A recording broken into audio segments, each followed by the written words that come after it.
মা বলল মামা বাড়ি যাইতে, যে আম কাঁঠালের দিন।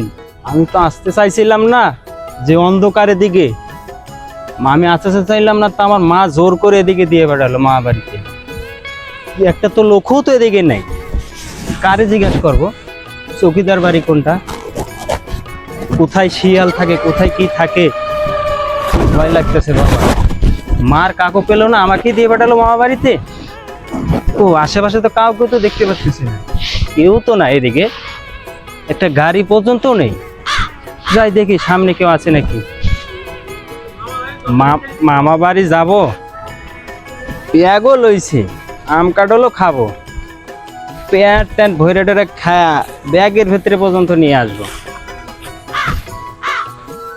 দেখি সামনে একটা লোক দেখা যাইতেছে, দেখি জিজ্ঞাস করি চৌকিদার বাড়ি কোনটা। মামা বাড়ি যাবো এখন আম কাঠল খাইতে, গল্প করব দুজন মিলে। আসসালামু আলাইকুম। চৌকিদার বাড়ি কোনটা? চৌকিদার বাড়ি কোনটা? চৌকিদার বাড়ি কোনটা? কথা এদিকে, এদিকে রাস্তা, রাস্তা এদিকে।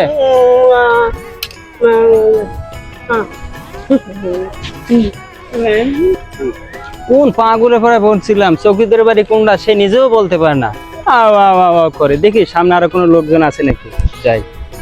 মামা বাড়ি যে কোনটা এটাই তো আর মুশকিল। এই যে একটা ভাই আছে। ভাই আসসালামু আলাইকুম। আসসালামু আলাইকুম। কি আমারে থাপ্পড় দেখাও? ভাই থাপ্পড় দেখাইতেছি না তো, চৌকিদার বাড়ি কোনটা? কি আমারে মারবার চাও? আরে ভাই মারবার চাই নাই তো, চৌকিদার বাড়ি কোনটা? হ্যাঁ আমারে গাইল যাস তুই, বুঝছস? কানে বেশি শোনে নাই। হ্যাঁ বলতেছি ভাই আমি যাব মামা বাড়িতে, মানে চিনি না তো রাস্তাঘাট, এই জন্য বলতেছি যে চৌকিদারের বাড়ি কোনটা। হ্যাঁ আবার গায়ে হাত দেবার চাস? কত বড় সাহস, গায়ে হাত দেবার চাও? কয় কি রে? হ্যাঁ পাগলের পরে পড়লাম নাকি, পাগল কানা বোবার লাগে পড়লাম নাকি, মাথা কালাটাই শেষ করে দিলাম আর, তাই না?